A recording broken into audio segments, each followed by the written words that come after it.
Hey guys, welcome. You're watching Open Studio on Cape Town TV. As always, my name is Danny Cambo. It's another exciting episode like we mentioned earlier on. It's September, the month of heritage. And yes, this Heritage Day, something special is about to happen in the Bo-Kaap area. So here to speak to us about this auspicious and historic occasion, or this historic festival, is Shafwaan. You're also a resident of Bo-Kaap, so to speak. So for those that's watching at home right now that's not know you and is seeing you for the first time, can you just introduce yourself? Okay, so my name is Shafwaan Laubscher. Shafwaan, yeah. Yeah, and I'm a resident of Bo-Kaap. Yeah. So born and raised in Bo-Kaap, and that's where I've been ever since. Third generation. My grandfather's originally from Bo-Kaap. Okay. And then obviously my parents are still in Bo-Kaap. Some of my siblings are still in Bo-Kaap. Yeah. And that's where I've been all my life in Bo-Kaap. Yeah. So how's that growing up in this area has been like for you? It's just been amazing. Bo-Kaap is a sense of togetherness in that community. You know, there's that old adage of your child is my child type of vibe going in Bo-Kaap.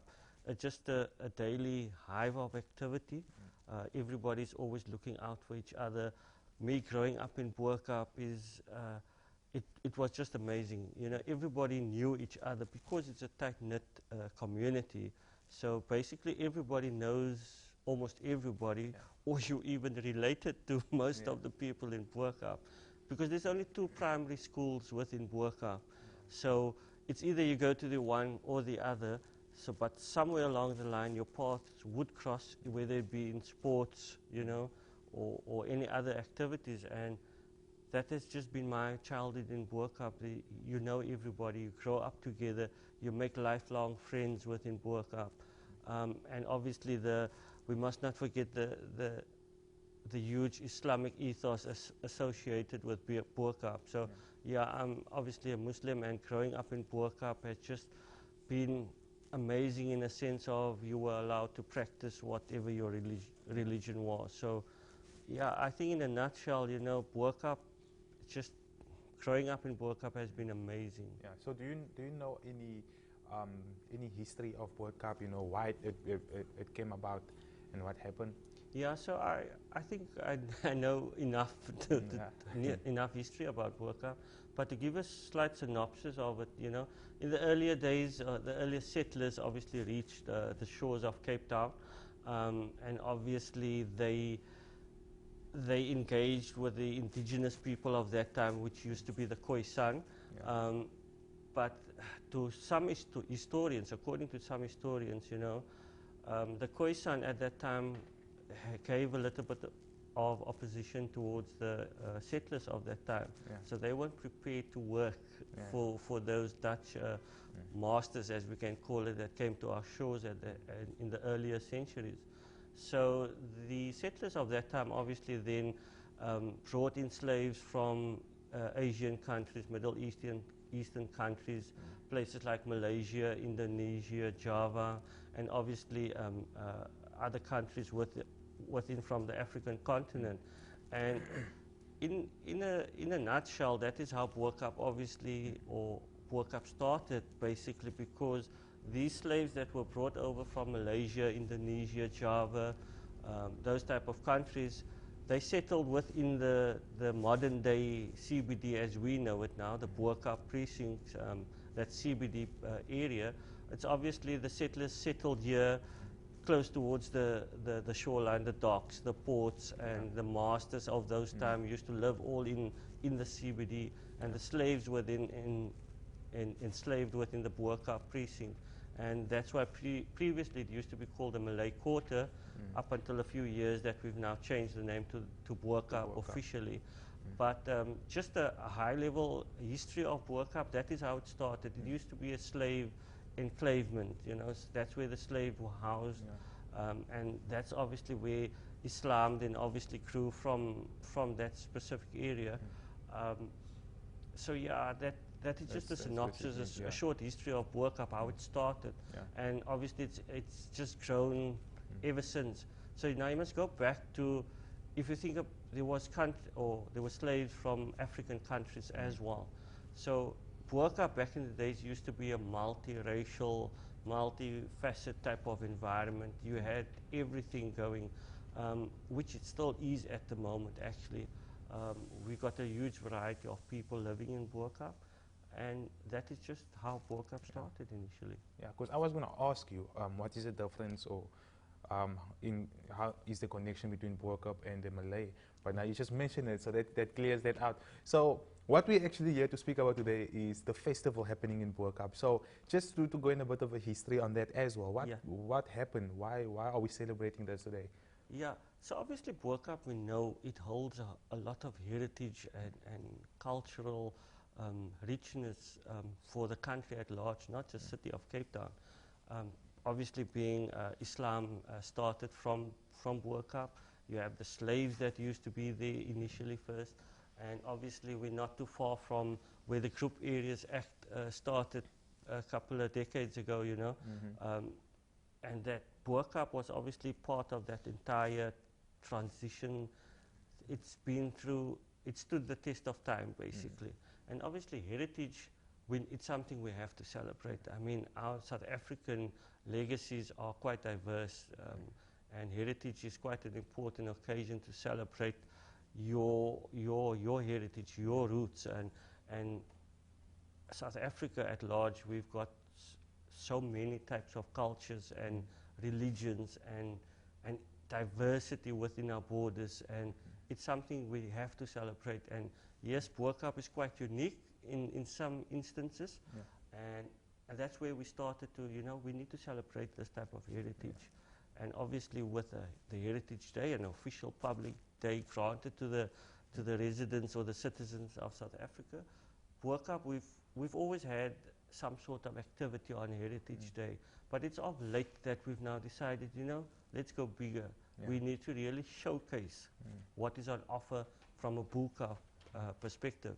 And that's how the festival or the activities have started over the years. Last year it just grew humongous, and I think we want to obviously then now garner that momentum that we attained last year and just create this festival on a larger scale. And grow bigger, Go bigger, and obviously there is so much to offer from any community. But Bo-Kaap, like I said, because of the specialness to attained or atone to it, we would like to offer that to the rest of the country or the world at large to show what we can offer within Bo-Kaap. Okay, so we're just going to take a short break. When we come back, we're going to continue the conversation. We're going to go into a bit more depth as to or about this festival coming up. So for those that's watching at home, guys, I urge you don't go anywhere. We'll be back after this. Guys, welcome to what you're watching on Cape Town TV. Today's topic is all about the Bo-Kaap community or Bo-Kaap Cultural Festival that's happening on the 24th of September, Heritage Day as we know it. So here to speak to us here in the studio is Mr. Shafwaan, who's also a resident of the Bo-Kaap, and he's here to tell us about a little bit more about this festival, what to expect, and for those that have left the community and have gone on their own journeys and on their own went astray, to come back and reunite with those that are still currently in the Bo-Kaap. So before the break, we spoke about how much this festival has grown over the years, the numbers that you see now, and also that you are wanting it to grow even more. So I'm assuming that you are hoping for those that have left, to come back and celebrate this occasion with everybody. So just thinking roughly, how much people do you guys expect in events like this? Yeah, so if we go back on last year's event, I think we had an estimate going there, and I think we had close to 3,000 people. Wow. So it was quite huge last year, and obviously, like I said, we want to just triple or double those numbers, because it's important to get the messages that we are trying to get out there, get it out to the world. These festivals, at the end of the day, they don't just pop up, There's a reason for everything behind these festivals. First of all, yes, it is Heritage Day, but secondly, Bo-Kaap is obviously, if you go back a little bit into the fundamentals of why these messages of events or festivals are taking place is, Bo-Kaap is going through a lot of social, economic factors, negative factors. And like I said, we want these events to to garner the support from outside, you know, because there are battles within that we are still fighting, whether it be legal battles, whether it be social, economic, negative factors that we are battling.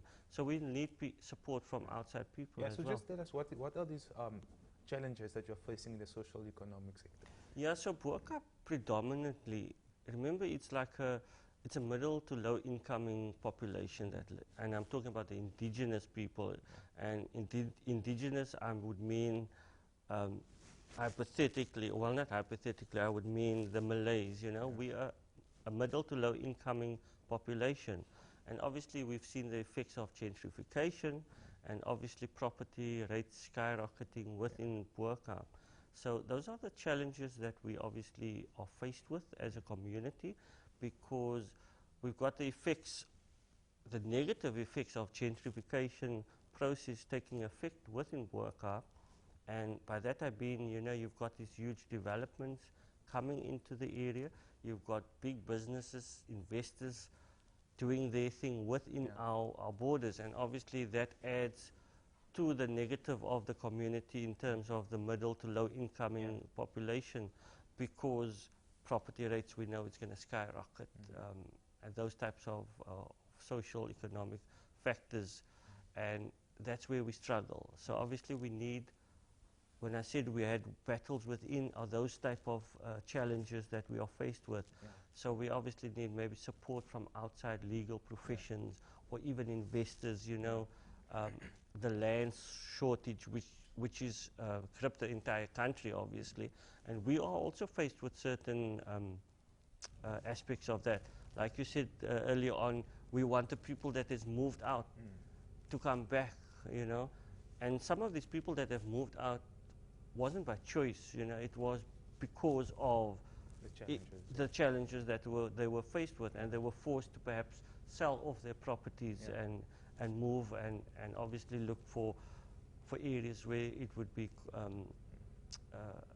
okay for them or affordable to them. But so these events obviously offer us those opportunities to, you know, first of all, gather the communities together, create that synergy, cohesiveness again, you know, re-establish those type of basic fundamentals that we strive to have within Bo-Kaap, that togetherness, and obviously the preservation of Bo-Kaap for future generations to come. And when I talk future generations, my kids and or everybody's kids and whoever feels they belong within Bo-Kaap, you know.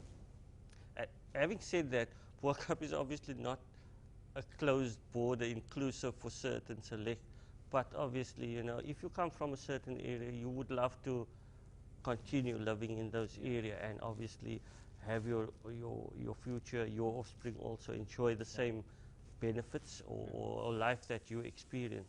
So these events obviously create an opportunity for us to, like I said, first of all, create synergy amongst the people of Bo-Kaap, and also to create maybe funds, if you can call it that, and maybe gather some support from outside. Wow. So with these challenges that you guys are facing currently within Bo-Kaap and these events that's happening once a year, you know, it's a long period of wait for a change. So how beneficial is this event actually to the challenges that you guys are facing? Yeah, so I think the most important aspect that we're trying to achieve is, because on Heritage Day, we will have various type of events, smaller events. Obviously, the event that I'm talking about would be the main attraction, if you can call it that, the main event. But within Bo-Kaap, there will be smaller hubs of activities also attributed to Heritage Day, also happening simultaneously under the same umbrella.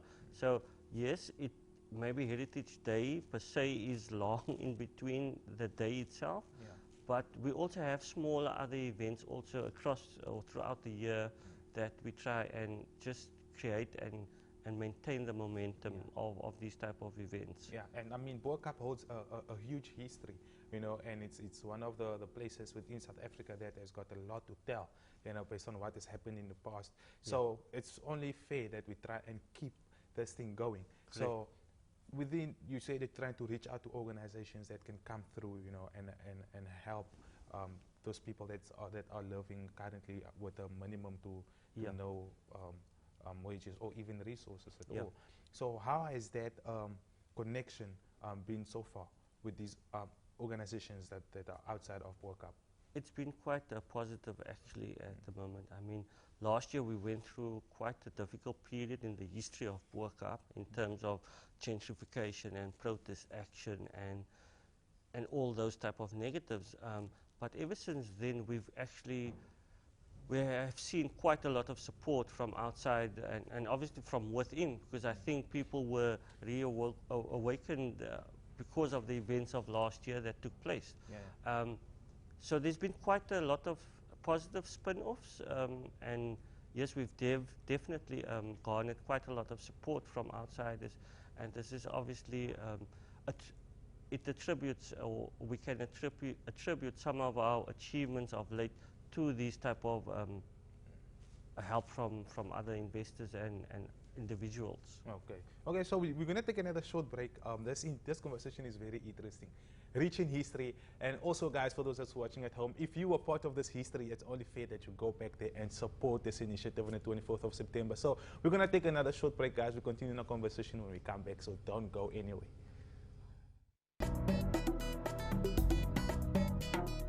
Alright, guys, welcome back. You're watching Open Studio on Cape Town TV. We're almost at the end of the show, but you're still on time to learn something new. So talking to me in studio today is Mr. Shafwaan, who is a resident of Bo-Kaap community. Okay, so today's conversation is all about the Bo-Kaap Cultural Festival that's happening on the 24th of September, which we know as Heritage Day. So, sir, just to continue our conversation, this year's theme is community upliftment. Why is this the theme? Yeah. So if we could just go slightly back to previous years, we obviously have different themes for every year. Last year we had taking back our communities because of some of the factors that I mentioned previously. So that was the theme for last year, taking back our community, which I think we achieved slightly, or in fact we achieved quite a lot. Progress, So now this year obviously we said, now let's take it further, because we've set the stepping stones last year and previous years, and now it's time to uplift the community, and obviously that's where the theme comes, uplifting our community. So obviously now we want to create that cohesiveness, that synergy amongst people from some of the factors that I mentioned earlier about social and economic, and obviously there is quite a high unemployment rate as well going. So obviously now it's time to uplift our community, and the only way we can do that is together, and that's how the Bo-Kaap Collective also started. It's like, how can we create that synergy amongst all facets, all types of people within Bo-Kaap to create a sustainable and well, I won't say profitable, maybe it's a strong word, I would say sustainable community, you know. So we need to create that vehicle, and that's the whole aim behind the uplifting community theme. And speaking of uplifting the community, it was also shown in the news, so to speak, that there was a protest happening in Bo-Kaap. So I could only assume that it's based on what you've told us that happened within the past, you know, and the current challenges. Was that the reason as to why this happened? Correct, yes. So obviously some of the protests that sparked last year, or ever since last year, was initially the shortage of land availability within Bo-Kaap, because currently you are faced with some residents living to 10 to 15 within a small council flat or small residential dwelling, and obviously that's quite a challenge, and that is what the protest was all about initially, you know. We wanted our voices to be heard. Where are these city land that is available? Why aren't they made available to within residents of Bo-Kaap? But some of these lands are sold off to developers, and that's where it all sparked from. And obviously we just continued with various aspects or various ways of protest, and we've achieved quite a lot, I think, over the last year. So the plea was successful? Correct, yeah. For most parts it's been successful, and obviously it probably won't end now, but we obviously need to just carry on with that momentum. Wow. Well, let's talk about the good news, you know, the 19 heritage sites that's in Bo-Kaap, for those that do not hear about it. Can you just run us through that? Yeah, so obviously because Bo-Kaap holds one of, or most of the oldest settlements, oldest dwellings within South African borders, so it was just befitting that some of these sites are attain a national heritage status, you know, obviously to be preserved for future generations to come. And some of these 19 sites that has gotten national heritage sites, it's just spectacular news, if you can call it that. It's good news because it means that that little area or site will be preserved for future generations, for people. Some people are living on those sites, so which means nothing can obviously happen to them. So it's been a tedious process, but because of the momentum obtained last year, I think some areas it has been sped up quite to an agreement or level that is agreed up by everybody. But like I said, 19, it won't just stop there. We obviously got more that's in the pipeline, but obviously the whole aspect or the whole idea would be to get the whole Bo-Kaap to be protected somehow by the effects of gentrification. And just something that I see very interesting within with the activities that's going to happen in this festival, and that is a mass prayer. Yeah. So can you just tell us about that? Yeah, because of our rich Malay heritage in Bo-Kaap, we obviously want to display that to people of Cape Town or the rest of the country as well. So there will be a mass dhikr, as we call it in the Malay language. A dhikr, it means a gathering, and obviously there will be some traditional Malay recitals, recitations taking place by various groups and people. So it's something quite significant and something quite unique to the Bo-Kaap and people of Cape Town. So I implore the people to come out that day and experience some traditional Malay recitations. Wow, so everybody is welcome, so to speak. Course. So if there's anybody out there that wants to be part of this, know and get more information on this, how can they go about it? Yeah, so obviously we have our Facebook pages, the Bo-Kaap Bulletin and the Bo-Kaap Collective, and then there's also the association in Bo-Kaap, the Bo-Kaap Civic Rights and Ratepayers Association, and then obviously on cell phone numbers, on my cell phone number, which we can obviously hand out to the viewers later on, and that's how they can get hold of it. Wow. But at the end of the day, it's a free event, it's open streets, anybody's welcome. Just rock up on the 24th and enjoy Bo-Kaap. Yeah, and I'm assuming there's going to be a lekker braai happening there. So definitely anybody's welcome to come. You can come and experience traditional Malay Bo-Kaap cuisine, and you will have your kusistas, your milk tarts, and anything Bo-Kaap you can think of cuisine-wise will be available and on display on that day. Wow. So when we're speaking about heritage, we're going all the way. We're going all the way. Food and the culture and wow. And the name of the prayer that you mentioned is called the? Sorry? What do you call the prayer? So it's called a dhikr. The dhikr. Dhikr, yeah. Dhikr, yeah. So that's the name attributed to this type of gathering, a dhikr.